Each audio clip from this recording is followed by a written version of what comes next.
Good morning friends, કેમ છો? મજામાં? તો વાંધો નહીં. ધોરણ 12 સાયન્સ ભૌતિક વિજ્ઞાન વિષય પ્રકરણ નંબર 10 લેક્ચર નંબર 2. બરાબર. આ પ્રકરણનું નામ શું છે? તરંગ પ્રકાશ શાસ્ત્ર. ઓકે મિત્રો, લાસ્ટ લેક્ચરની અંદર આપણે એની બેઝિક પ્રસ્તાવના જોઈતી અને એમાં આપણે ચર્ચા કરી હતી કે ભાઈ પ્રકાશ જે છે શું છે? પ્રકાશ તો પોતે અદૃશ્ય છે, એના કારણે તો આપણે બીજી વસ્તુ દેખાય છે. દ્રશ્ય પ્રકાશ જેમાં આપણી આંખ સંવેદના અનુભવી શકે છે એ રેન્જ 4000 થી 8000 એંગસ્ટ્રોમ છે. પછી જે ડેકાર્ટીસે કણવાદ આપ્યો, જે ન્યૂટન વાદ તરીકે ઓળખાય છે, એ વાદની વાત કરી કે ભાઈ એ વાદ મુજબ પ્રકાશ જે છે એ ઘટ માધ્યમમાં વધારે વેગ ધરાવે છે. પછી હાઇગેન્સે જે વાદ આપ્યો હતો એનો જ આપણે આજે સિદ્ધાંત હમણાં સમજવાનો છે. હાઇગેન્સે એવું કીધું કે ભાઈ પ્રકાશ તરંગ સ્વરૂપે ગતિ કરે છે અને ઘટ માધ્યમમાં એનો વેગ ઓછો હોય છે. બરાબર. પછી ફોકલ્ટ આવ્યો, યંગે સમજાવ્યું અને કીધું કે ભાઈ તરંગવાદ જે છે એ સાચો છે. પ્રકાશને જો તમે એવી વિચારધારા સાથે અપનાવો કે પ્રકાશ જે છે એ તરંગ સ્વરૂપે ગતિ કરે છે તો વ્યતિકરણ વિવર્તનની ઘટનાઓ એના દ્વારા જ સમજાવી શકાય છે.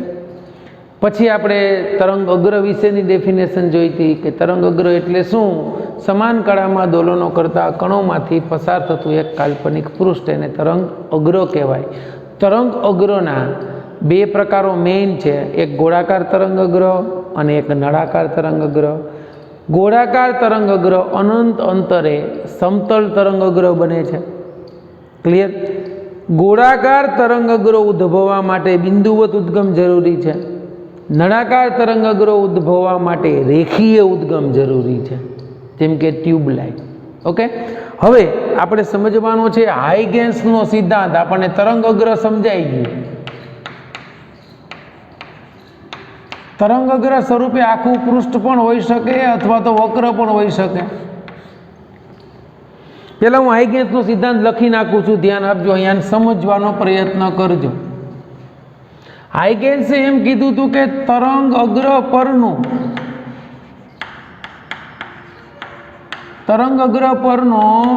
દરેક કણ એ સ્વતંત્ર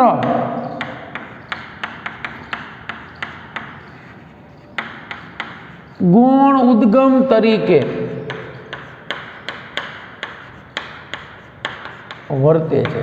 તરંગ અગ્ર પરનો દરેક કણ કે બિંદુ, એમ લખો તો હાલે, એ ગૌણ ઉદ્ગમ તરીકે વર્તે છે અને પોતાનામાંથી ગોળાકાર ગૌણ તરંગોનું ઉત્સર્જન કરે છે.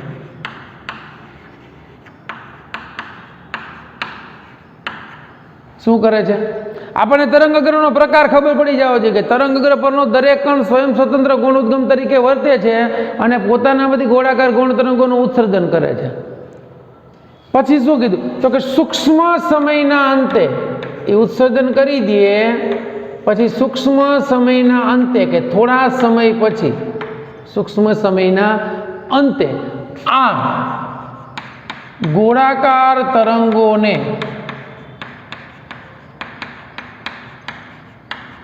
પરિસ્પર્શતું પૃષ્ઠ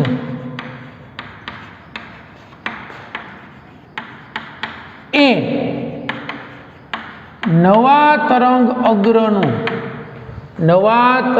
અગ્રનું સ્થાન અને સ્વરૂપ આપે છે.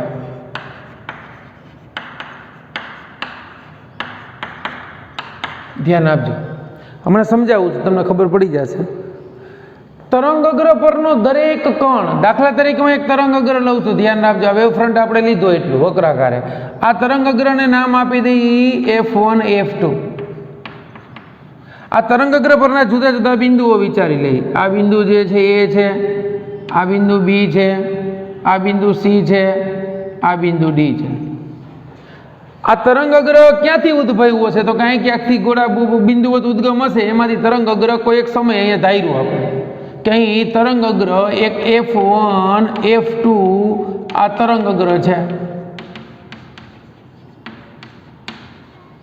આ તરંગ અગ્ર પરના કણો છે ક્યાં ક્યાં? તો કે A B C D એ તરંગ અગ્ર પરના કોઈ પણ કણ અથવા તો બિંદુ છે. આ તરંગ અગ્ર પરનો દરેક કણ કે બિંદુ ગૌણ ઉદ્ગમ તરીકે વર્તી પોતાનામાંથી ગોળાકાર ગૌણ તરંગોનું ઉત્સર્જન કરે છે. આમ આ સી જે છે એ ગૌણ ઉદ્ગમ તરીકે વર્તે છે, આ ગૌણ ઉદ્ગમ તરીકે વર્તે છે અને પોતાનામાંથી ગોળાકાર ગૌણ તરંગોનું ઉત્સર્જન કરે છે. એટલે અમુક સમય પછી આ ગોળાકાર તરંગ અગ્રો અહીંયા પહોંચી ગયા, માનો કે અહીંથી ઉત્સર્જન ભાવે ત્યાં નાના હોય અહીંયા પહોંચ્યા. આમ ધારો કે ઈ ગાળામાં એનો વેગ v હોય અને સમયગાળો t હોય તો વેગ બરાબર અંતરના છેદમાં સમય. તો અંતર બરાબર વેગ ગુણ્યા સમય, અંતર ઇઝ ઇક્વલ ટુ વેગ v હોય ને સમયગાળો τ કીધો. મતલબ સૂક્ષ્મ સમયના અંતરે આ બધાય કણો v τ જેટલું અંતર કાપે. આમ આ બાજુ કાપે, જો આમ જાય એ પછી આપણે જોશું કે જાય કે નહીં. એટલું અંતર કાપે એટલે કે ગૌણ ઉદ્ગમ તરીકે વર્તે છે ને પોતાનામાંથી ગોળાકાર ગૌણ તરંગોનું ઉત્સર્જન કરે છે સૂક્ષ્મ સમયના અંતે. એટલો સમય τ જેટલો. ગોળાકાર ગૌણ તરંગોને પરિસ્પર્શતું પૃષ્ઠ, એટલે આને પરિસ્પર્શતું પૃષ્ઠ. જો આ પૃષ્ઠને નામ આપી દી G1 G2. આ બાજુ એક પૃષ્ઠ આવે એને નામ આપી દઈ D1 D2. આ પૃષ્ઠ જે છે એ નવું તરંગ અગ્ર થઈ ગયું. મતલબ આ તરંગ અગ્ર માધ્યમમાં આગળ વધી ગયું. આ નવું તરંગ અગ્રનું સ્થાન અને સ્વરૂપ થઈ ગયું. પૂરું. આ હાઇગેન્સનો સિદ્ધાંત. વળી પાછા આ કણો ગૌણ ઉદ્ગમ તરીકે વર્તે છે, પોતાનામાંથી ગોળાકાર ગૌણ તરંગોનું ઉત્સર્જન કરે છે, સૂક્ષ્મ સમયના અંતે પરિસ્પર્શી પુરુષ નવા તરંગ અગ્રનું સ્થાન અને સ્વરૂપ આપે છે. ક્લિયર થઈ ગયું? આ જ સિદ્ધાંત આપણે આ સંદર્ભમાં સમજો આમે સમજી શકીએ. આ સમતલ તરંગ અગ્ર છે. આ સમતલ તરંગ અગ્ર પરના કોઈ પણ બિંદુઓ છે A1 B1 C1 D1 E1. આમાંથી ગોળાકાર ગૌણ તરંગોનું ઉત્સર્જન થતું જ હોય છે અથવા થાય છે. એ કલ્પના કરી લઈ, આ બધું નથી દર્શાવતો હું. સૂક્ષ્મ સમયના અંતે આ માનો કે તરંગ અગ્ર આમ દોરીએ અથવા તો અહીંયા આપણે સીધું દોરી શકીએ. આમ અહીંયા દોરી નાખું, પરિસ્પર્શતું પુરુષ થઈ ગયું આને. તો આ જે શું થઈ ગયું? A1 ડેશ થઈ ગયું, આ B1 ડેશ થઈ ગયું, આ C1 ડેશ થઈ ગયું, આ C2 ડેશ D2 ડેશ થઈ ગયું અને આ E2 ડેશ થઈ ગયું. હજી માધ્યમમાં આગળ વધે તો અહીંયા ક્યાંક પૃષ્ઠ મળતું હોય તો આ તરંગ અગ્રો ગતિ કરતાં કરતાં અહીં પહોંચી ગયા તો સમતલ તરંગ અગ્ર અહીંયા સુધી આવી ગયું. તો અહીંયા કદાચ આપણે નામ આપી દઈએ હજી. તો આ જે છે એ તરંગ પ્રસરણની દિશા થઈ ગઈ. આ સમતલ તરંગ અગ્ર થઈ ગયું. એટલે હાઇગેન્સે એમ કીધું હતું કે આ તરંગ અગ્રનો આકાર જાણતા હોઈએ ને તો આપણે એનો આકાર કોઈ પણ ક્ષણે બદલાતો નથી. એટલો એ આકાર જો સમતલ હોય તો સમતલ લે, ગોળાકાર તો ગોળાકાર, નળાકાર તો નળાકાર તરંગ અગ્ર જ રહે છે. અને અનંત અંતરે બધા કેવા બની જાય છે? સમતલ તરંગ અગ્રો બને છે. ક્લિયર બાળકો? થઈ ગયું. તો આ જે છે એ હાઇગેન્સનો સિદ્ધાંત હતો. હવે એને એમ કીધું કે આ જે છે એ માધ્યમમાં v વેગથી આગળ વધે છે ને ત્યારે એને એવું કીધું કે આ તરંગો છે ને એ આગળની દિશામાં આગળ વધે છે ત્યારે એની તીવ્રતા અથવા તો એમ કીધું કે તરંગ અગ્રના, ધ્યાન આપજો, આગળના ભાગમાં તરંગ અગ્ર જે દિશામાં પ્રસરણ પામે એની આગળના ભાગમાં એનો કંપ વિસ્તાર મહત્તમ હોય છે. એ કણોનો કંપ વિસ્તાર મહત્તમ હોય છે આવું એને કીધું. તેથી જ્યાં કંપ વિસ્તાર મહત્તમ છે એટલે તેથી તીવ્રતા મહત્તમ છે. એની તરંગની તીવ્રતા મહત્તમ છે. એ તો આપણે આગળ ભણી ગયા કે તીવ્રતા કંપ વિસ્તારના વર્ગના સમપ્રમાણમાં હોય એવું ભણી ગયા ને. તરંગની તીવ્રતા એના કંપ વિસ્તારના વર્ગના સમપ્રમાણમાં હોય. તો એ કે આગળના ભાગમાં એટલું છે, પાછળના ભાગમાં એને એમ કીધું કંપ વિસ્તાર 0 છે. તેથી પાછળના ભાગમાં એની તીવ્રતા 0 છે આવું એને કહી દીધું ઔપચારિક રીતે. પરંતુ બધાને ઘરે ઘૂંટડો ઉતરો નહીં કે ભાઈ તમે કહ્યું એ સાચું કેમ માની લેવું કે પાછળના ભાગમાં તીવ્રતા 0 છે, તમે એમ કહો કંપ વિસ્તાર 0 છે ને અમે એમ ન માની લઈએ. તો આની સાબિતી જે છે એ ન આપી શકો. એ જે છે હાઇગેન્સના નિયમની મર્યાદા થઈ ગઈ. એની મર્યાદા શું? તો તો કે પ્રસરણ તરંગ પ્રસરણની અથવા તો તરંગ અગ્રની પાછળની દિશામાં એની જે તરંગની તીવ્રતા જે છે તીવ્રતા સમજાવી શક્યા નહીં. કોણ નો સમજાવી શક્યા ભાઈ? આ ક્રિશ્ચિયન હાઇગન્સ ભાઈ, એ આપણને એની તીવ્રતા ન સમજાવી શક્યા. તો એ કોને સમજાવી? તો હોઈટ અને કિચોર નામનો વૈજ્ઞાનિક, હોઈટ અને કિચોર.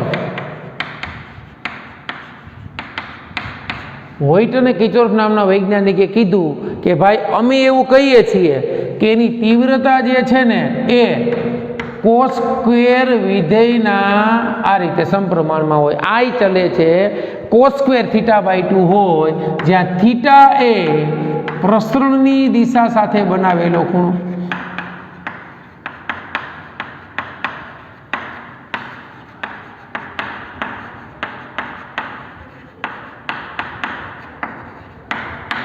થીટા શું છે? પ્રસરણની દિશા સાથે બનાવેલો કોણ છે. એટલે કે ઈ તીવ્રતા જે છે ને ભાઈ, આગળ ને પાછળ બે બાજુ પ્રસરણ પામે, પણ એ કોસ સ્ક્વેર થીટા બાય 2 ના સમપ્રમાણમાં બદલે. તો કે અહીંથી પ્રસરણ પામે છે તરંગ, આમ ગયું તો આ બાજુ તો થીટા 0 થાય, અને પાછળની દિશામાં ગણો તો થીટા પ્રસરણની દિશા સાથે ખૂણો પાઈ થાય. તો કે હા, કેમ? તો કે આપણી પાસે એક આવું સૂત્ર છે, ધ્યાન આપજો, 2 cos સ્ક્વેર થીટા. જોજો, 2 cos square theta is equal to 1 plus cos theta, 1 plus cos 2 theta. આવું સૂત્ર છે મેથ્સમાં કે 2 cos સ્ક્વેર થીટા એટલે અહીંયા જે ખૂણો હોય ને એના કરતાં અડધો હોય. જો તમે આમ લખો ને 2 cos સ્ક્વેર 2 થીટા, તો અહીંયા થઈ જાય 1 પ્લસ કોસ 4 થીટા. તો આપણે આના ઉપરથી હું આમ ન લખી શકું 1 પ્લસ કોસ થીટા. તો 1 પ્લસ કોસ થીટા ત્યાં શું થશે? ખૂણો અડધો, કોસ સ્ક્વેર થીટા બાય 2. તો એના ઉપરથી શું થઈ ગયું? Cos square theta by 2 is equal to 1 plus cos theta by 2. જો આ કિચોર ને હોઈટ જે છે એ સાચા શું કામ પડ્યા? તો કોસ સ્ક્વેર થીટા બરાબર આવું સૂત્ર થાય, યાદ રાખજો ખાસ. આના કરતાં એ ખૂણો અડધો, આ સેમ સૂત્રો જ છે. તો હવે એને જે તીવ્રતા આપણને સમજાવી હતી કે આઈ ચાલે છે કોસ સ્ક્વેર થીટા બાય 2 થાય, તો તરંગ અગ્ર જે છે એ આગળની દિશામાં જતું હોય તો એની તીવ્રતા કેટલી થાય? તો જો આગળની દિશામાં જાય તો થીટા બરાબર 0 થાય. 0 થાય તો કિંમત મૂકો, આઈ ઇઝ ઇક્વલ ટુ તીવ્રતા આ સૂત્ર મુજબ બદલાય 1 પ્લસ કોસ 0 બાય 2. કોસ 0 એટલે 1 પ્લસ 1 બાય 2. તીવ્રતા કેવી થઈ ગઈ? મહત્તમ થઈ ગઈ. હાથ પડાય નાનો પાડી હગી આપણે. હવે તરંગ અગ્રની પાછળની દિશામાં ગણો તો થીટા પાઈ છે, પાઈ ગણો તો તીવ્રતા આઈ બરાબર 1 plus cos pi by 2. Cos pi એટલે 1 માઇનસ કોસ પાઈ એટલે માઇનસ 1. કેવું થઈ ગયું? 0. એટલે આ જે હાઇગેન્સની મર્યાદા હતી ને એ કિચોરને હોઈટે દૂર કરી. એને શું કીધું કે ભાઈ હા, પાછળના વિસ્તારમાં તીવ્રતા 0 શું કામ હોય? તો કે આ સૂત્ર લીધે બદલાય, અને આને લીધેની તીવ્રતા 0 થાય એવી એને સાબિતી આપી દીધી. ક્લિયર થઈ ગયું? જે થીટા એ પ્રસરણની દિશા સાથે બનાવેલો ખૂણો છે. પ્રસરણની દિશા એ તરંગ અગ્રને લંબ હોય, અને તરંગ અગ્ર માધ્યમમાં આગળ વધતું જતું હોય. તો આપણને ખબર છે કિરણ અને તરંગ અગ્ર પરસ્પર લંબ હોય. એનું આપણે કંઈ કામ નથી, આપણે તો પ્રકાશની તીવ્રતાની વાત છે. તીવ્રતા આ સૂત્ર મુજબ બદલાતી જાય. અહીંયા જેમ જેમ ખૂણો ઘટતો જાય એમ તીવ્રતા વધતી જાય. એ તો આપણને ખબર પડે ને કે પ્રકાશ જે છે આમ આવતો હોય એ આ મૂળ દિશા સાથે જો આમ પ્રકાશનું કિરણ આવતું હોય તીવ્રતા મહત્તમ હશે. જ્યારે આમ થાય એમ તીવ્રતા શું થતી જાય? ઘટતી જાય. એમને તમે વિચારો, કોઈ સીધી તમારી બત્તી કરે આંખમાં, લાઇટનો હેડો, તો આપણી આંખો અંજાઈ જાય. પણ એ બત્તી આમ કરી નાખે, બત્તી એટલે ટોર્ચ, હો, એ ટોર્ચ આમ કરી નાખે તો આપણી આંખ સાથે ખૂણો વધી ગયો પ્રકાશની પ્રસરણની દિશાનો. ઘટે તો શું થઈ જાય? તીવ્રતા વધતી જાય. આમ તેમ તીવ્રતા શું થતી? ઘટ આમ કરી નાખે 90 થઈ ગયો, તીવ્રતા 0. તમારી આંખમાં એનો પ્રકાશ જ આવ નથી આવતો, એવું કહી શકાય ને? ક્લિયર થઈ ગયું એટલું? ચાલો એટલું જોઈ લો, પછી આગળ જોઈએ.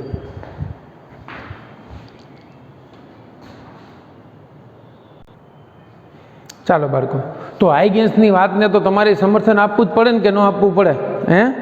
એને કીધું હતું કે ભાઈ આવું જો તરંગ અગ્ર હોય તો હાઇગેન્સનો સિદ્ધાંત શું કહેતો હતો કે તરંગ અગ્ર પરનું, આ તરંગ અગ્રને આપણે F1 F2 કીધું. તો કે હા, તરંગ અગ્ર પરનું દરેક કણ કે બિંદુ સ્વયં સ્વતંત્ર ગૌણ ઉદ્ગમ તરીકે વર્તે તો કે હા. એમાંથી ગોળાકાર ગૌણ તરંગોનું ઉત્સર્જન કરે તો કે હા. આ ગોળાકાર ગૌણ તરંગોનું ઉત્સર્જન કરે એટલે આ વર્તુળાકાર વર્તુળ થઈ ગયા ને બધાય. તો આ જે હતું એને V2 કીધું હતું. તો V2 ખરેખર શું થઈ ગઈ? વર્તુળની ત્રિજ્યા થઈ કે નહીં? એ ગાળામાં એને કાપેલું અંતર થઈ ગયું. એને પરિસ્પર્શતું પૃષ્ઠ એટલે આ થઈ ગયું. એને આપણે નામ બીજું આપી દીધું G1 G2. એ નવા તરંગ અગ્રનું સ્થાન અને સ્વરૂપ થઈ ગયું. પછી આ દિશામાં તીવ્રતા જે છે કયા સૂત્ર મુજબ બદલાતી હતી ભાઈ? cos² θ/2. તો આ દિશામાં તીવ્રતા મેક્સિમમ હતી.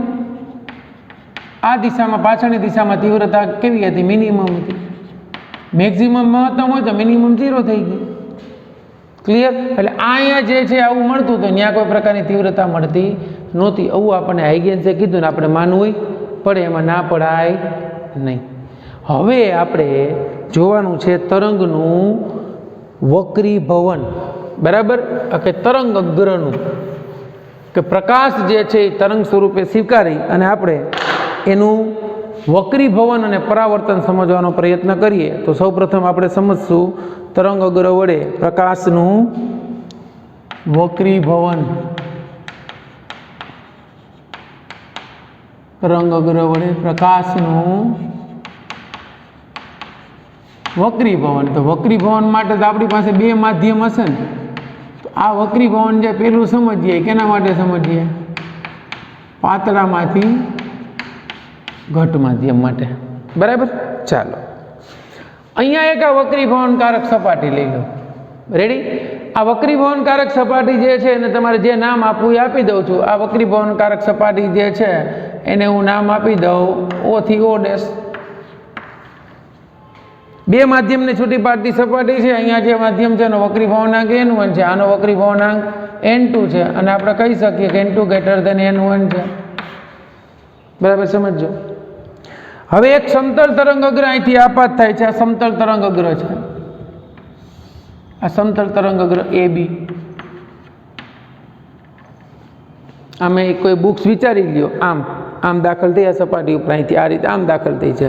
તો આપણે આમ કહી શકીએ કે આવું સમતલ છે. આમ એ સમતલ આમ આપાત થયું જો.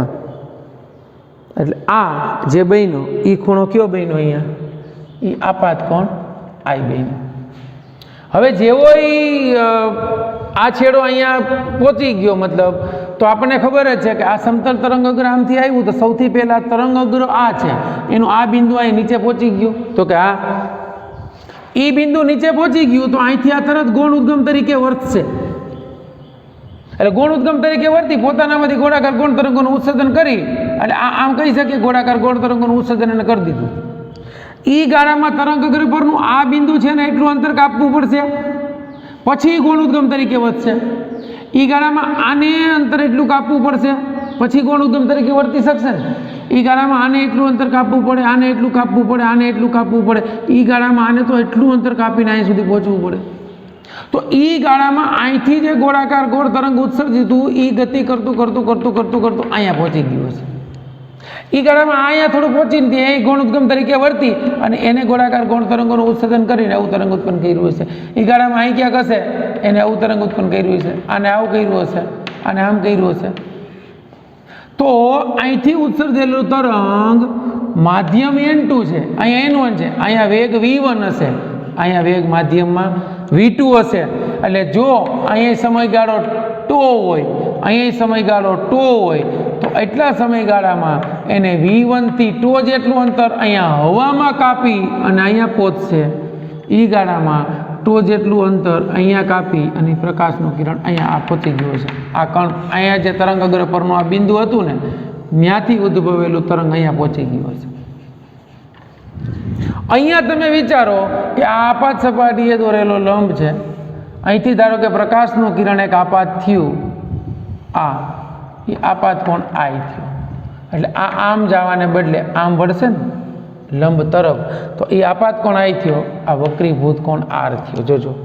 તો હવે આ જે છે એ તરંગ અગ્રને આપણે નામ આપ્યું હતું AB, આને નામ આપી દો C, આ બિંદુને નામ આપી દો E.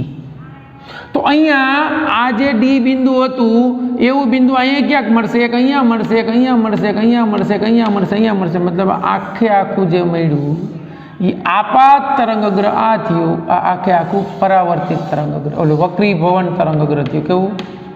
આ વક્રીભવન થઈને વક્રીભૂત તરંગગ્ર. એટલે આ તરંગગ્રહનો આની સાથેનો ખૂણો કેવો બન્યો? વક્રીભૂત કોણ આર થયો.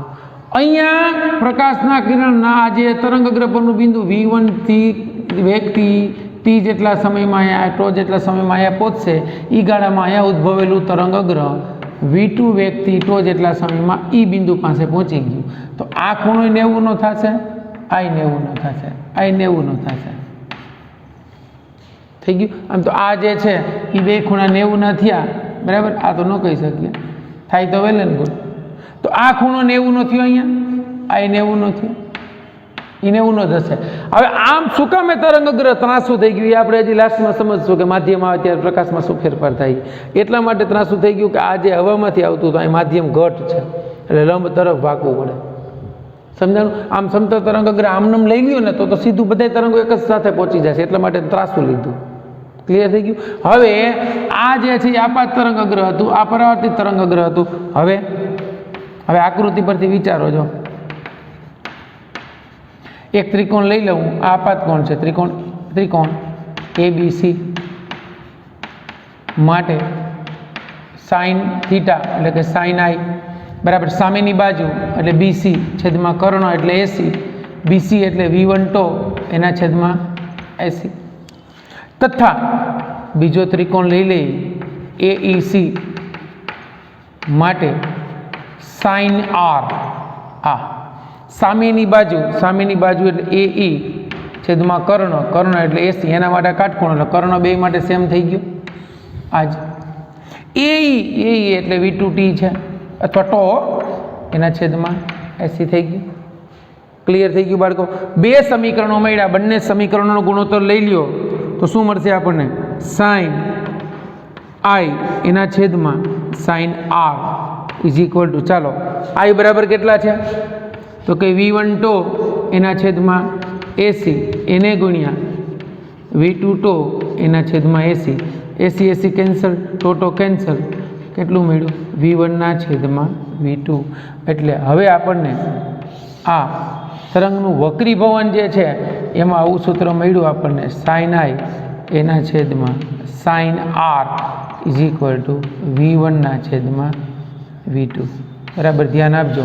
હવે વક્રીભવન માટેનું સૂત્ર શું લખીએ છીએ? વક્રીભવનાંક માટેનું n is equal two C/V. તો N1 માટે આપણે લખશું, આ તો સરખો જ હશે, અહીંયા V1 લખશું, N2 માટે લખશું C એના છેદમાં V2. એટલે જો હું N1 ના છેદમાં N2 લઉં તો શું મળશે આપણને? C ના છેદમાં V1 એને ગુણ્યા C ના છેદમાં V2. આ કેન્સલ એટલે મળ્યું V2/V1. આ આપણે ભણી ગયા છીએ આગળ. તો અહીંયા V1 ના છેદમાં V2 છે તો આના બરાબર હું લખી શકું N2 ના છેદમાં N1.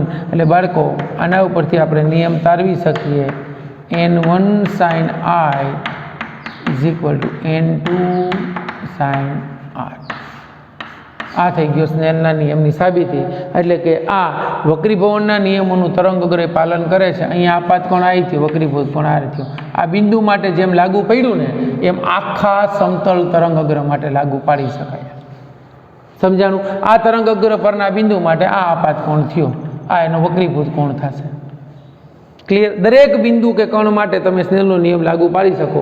એટલે N1 sin I બરાબર N2 sin R. આ થઈ ગયો વક્રીભવનના નિયમનું પાલન થાય છે. એ કેવા માધ્યમમાંથી? પાતળામાંથી ઘટ માધ્યમમાં પ્રકાશનું કિરણ જાય ત્યારે. હવે આપણે એવું નથી સમજવું ને, આપણે એમ સમજવું છે કે પ્રકાશનું કિરણ ઘટ માધ્યમમાંથી આવતું હોય તેનો વક્રીભવનાંક N1 છે અને પાતળા માધ્યમમાં આવે N2. આ N2 લેસ ધેન N1 માટે શું થાય? તો એ જ વસ્તુ વિચારીએ. આ O ડેશ બે માધ્યમને છૂટી પાડતી સપાટી છે. અહીંયા એક પ્રકાશનું કિરણપુંજ આપાત થયું AB. આ માધ્યમ ઘટ છે. જોજો બાળકો, ઘટ માધ્યમની અંદર આ બિંદુએ દોરેલો લંબ છે, અહીંયાથી આપાત કિરણ આવશે તો એ આમ જશે, સમજાણું? એટલે આના ગોળાકાર તરંગ અગ્ર તરીકે વર્તશે આ બિંદુ, તો એ તમને આમ કરતું કરતું ગોળાકાર તરંગ અગ્ર ઉત્પન્ન કરશે આમાં. તો ત્યારે આ બિંદુ અહીંયા આવશે, ત્યારે આ તે ઉદ્ભવેલું તરંગ અગ્ર તમને આમ જ મળશે. આ જે છે એ પરાવર્તન થઈ ગયું, આ આપાત કોણ થયો, ને આ જો પરાવર્તન કોણ આપાત કોણ કરતાં મોટો મળશે. સિમ્પલ વસ્તુ છે. તો આ જે છે એ પાતળા ઘટમાંથી પાતળામાં આવે તો આ પ્રમાણે થશે, બરાબર છે? તો આ વક્રીભૂત કોણ આર થઈ ગયો. અહીંયા આમ તમે દોરી શકો કે આ મહત્તમ હોય ત્યારે અહીંયા વેગ એનો કયો હશે, તો કે v2 ટો હશે, એટલું અંતર કાપ્યું, ત્યારે આને કેટલું કાપવું પડશે, v1 ટો જેટલું. અહીંયા વેગ એનો ઓછો હશે, અહીંયા વેગ વધારે હશે, સમજાણું? તો વધારે હશે એટલે તરંગ આમ જશે, એટલે તમને આ જે છે આમ મળે, માનો કે આ રીતે મળશે એમ, તો આમ મળી ગયું ને આ રીતે. તો અહીંયા જ સેમ વસ્તુ આપણે લાગુ પાડી શકીએ. આ જે છે એનો આપાત કોણ આઈ થઈ ગયો, આ એનો વક્રીભૂત કોણ આર થઈ ગયો, એટલે પ્રકાશનું કિરણ આમ જશે. ક્લિયર થઈ ગયું? તો આ કેના માટે થઈ ગયું, તો કે ઘટથી પાતળા, ઘટમાંથી પાતળા માધ્યમ માટે વક્રીભવનાંક, પાતળા માધ્યમ માટે. તો એમાં સ્નેલનો નિયમ તો એ જ આવશે, n1 અહીંયા શું આવશે, તો અહીંયા એ જ થયું n1 sin i is equal two n2 sin r. પણ ફરક એટલો છે કે આ ઘટમાંથી પાતળામાં છે, આ પાતળામાંથી ઘટમાં છે. તો બાળકો આ થયું પ્રકાશનું, મતલબ તરંગ અગ્ર વડે પ્રકાશનું વક્રીભવન. આવી જ ઘટના જે છે એ શું છે, તરંગ અગ્ર વડે પ્રકાશનું પરાવર્તન. ચાલો એટલું જોઈ લ્યો, પછી આપણે પરાવર્તન સમજીએ.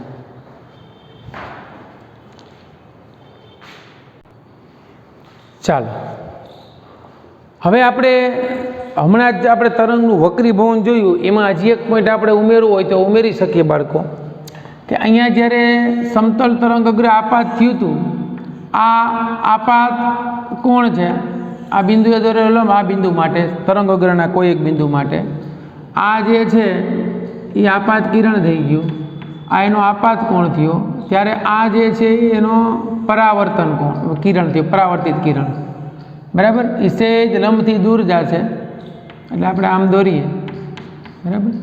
તો આ જે છે એ વક્રીભૂત કોણ થયો. મતલબ આ પ્રકાશનું કિરણ, ધ્યાન આપજો, ઘટમાંથી પાતળા માધ્યમમાં આવે છે. તો એના માટે આપણે બીજું એક જે તારવી શકીએ સૂત્ર અહીંયા, એ ક્યુ થશે, જોજો કે જો આપાત કોણ આય અને વક્રીભૂત કોણ આર બરાબર 90 થાય, જોજો વક્રીભૂત કોણ આર 90 થાય ને, તો n1 sin i બરાબર n2 sin r. જોજો હવે તો અહીંયા n2 એટલે તો હવાનો વક્રીભવનાંક છે, આપણે લઈ લઈએ છીએ. n1 જે ઘટ માધ્યમનું n છે, તો આ n થઈ ગયું. અહીંયા sin i બરાબર ic થઈ જશે. કેમ? તો કે જ્યારે i બરાબર ic થાય ને ત્યારે જ r બરાબર 90 થઈ જાય. તો એ ic જેટલું થઈ ગયું, તો આ 1 છે અને આ sin 90 થઈ ગયું. તો શું મળ્યું તમને? sin ic is equal to 1 × 1 ના છેદમાં n, એટલે ic is equal two sin inverse 1/n.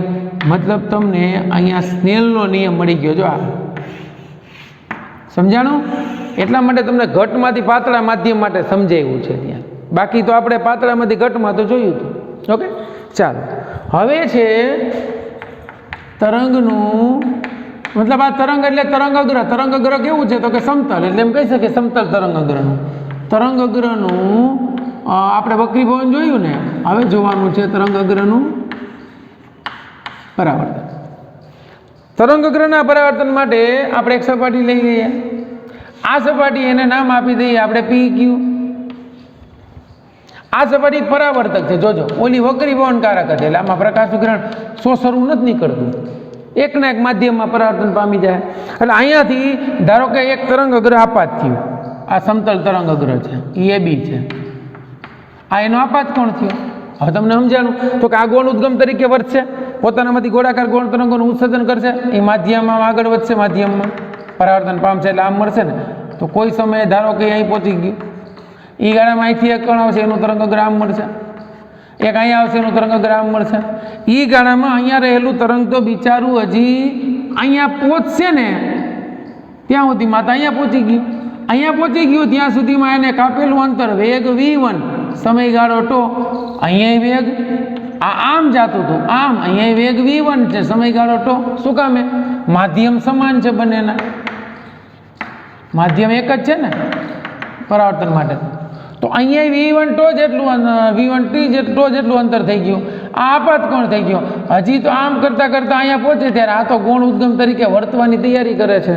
તો તમને અહીંયા આ જે મળ્યું અહીંથી આમ આ એ કયું મળી ગયું? તો કે એનું પરાવર્તિત તરંગ અગ્ર મળી ગયું. જો ઓલું વક્રીભવન તરંગ અગ્ર હતું, આ પરાવર્તિત તરંગ અગ્ર.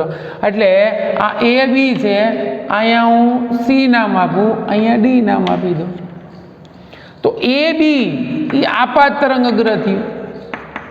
આપાત સમતલ તરંગ અગ્ર, સમતલ છે તો સમતલ નામ આપો, અથવા તો આપાત સમતલ તરંગ થયું. અને સીડી જે છે એ પરાવર્તિત સમતલ તરંગ અગ્ર.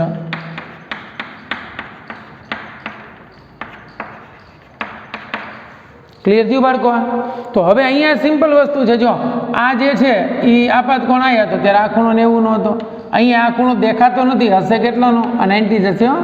આ ખૂણો θ બરાબર 90 જશે. આ બરાબર એ તરંગ અગ્રતા તો આપણે આમ દર્શાવવા માટે આમ દર્શાવ્યું છે, ત્યાં તો સ્પર્શક રૂપે જશે, ભલે લેન્થ આમ લાંબી થઈ ગઈ. તો હવે આકૃતિ પરથી જુઓ, એકદમ સિમ્પલ. આ વક્રીભવનના નિયમનું પાલન કરે, પરાવર્તનના નિયમનું પાલન કરે છે. પરાવર્તનના નિયમ શું હતા યાદ કરો? આપા સપાટીએ દોરેલો લંબ હતો. અહીંયા તમે લંબ દોરે તો દોરી શકો કે ન દોરી શકે? ના થોડા પડે કોઈ? આ બિંદુ માટે તરંગ અગ્રના આ બિંદુ માટે આપાત કોણ થઈ ગયો? આ કયો હોય? પરાવર્તન કોણ? તો એ જ થયો. આ બે સરખા જ થાય માપો એટલે. આ આપાત કિરણ, આ પરાવર્તિત કિરણ.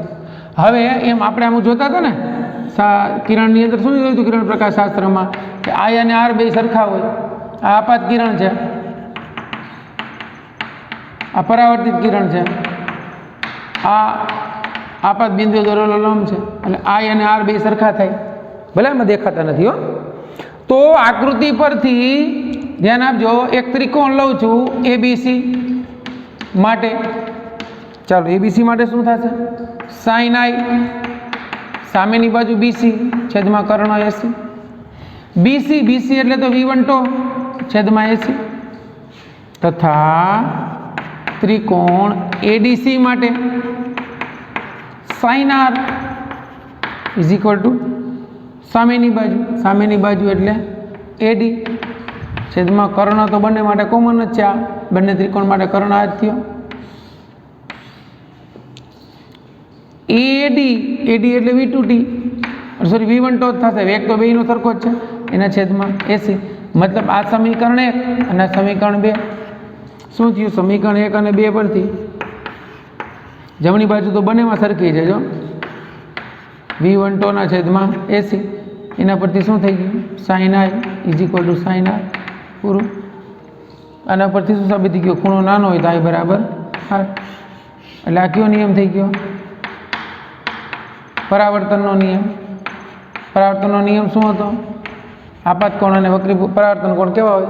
સમાન હોય. તો તરંગ અગ્ર માટે પણ આ સેમ વસ્તુ લાગુ પડે છે કે I is equal to R. Clear થઈ ગયું બાળકો? ઓકે. તો આ લેક્ચર જે છે અહીંયા સુધી રાખું છું. નેક્સ્ટ લેક્ચરની અંદર આપણે હવે સમજવાનું છે પ્રિઝમ, બહિર્ગોળ લેન્સ અને અંતર્ગોળ લેન્સમાંથી પ્રકાશનું વિભાજન. જો પરાવર્તનને વક્રીભવન સમજાઈ ગયું, પ્રકાશનું વિભાજન થાય ત્યારે આપણને ખબર પડી ગઈ કે ઘટ માધ્યમ હોય તો પ્રકાશનો વેગ ઓછો હોય. એ તમને અંદાજ આવી જાય શું કામ હોય. ક્લિયર? અને એના પછી આવશે ડોપલર ઇફેક્ટ, જે આપણે થોડુંક 11મું તાજું કરી લેજો, ડોપલર અસર. અને એનું એકાદું ઉદાહરણ હશે એ આપણે નેક્સ્ટ લેક્ચરની અંદર ગણીશું. પછી આપણી મહત્ત્વની 3 ઘટનાઓ જ સમજવાની: વ્યતિકરણ, વિવર્તન અને ધ્રુવીભવન. ઓકે, ચાલો. Best of luck.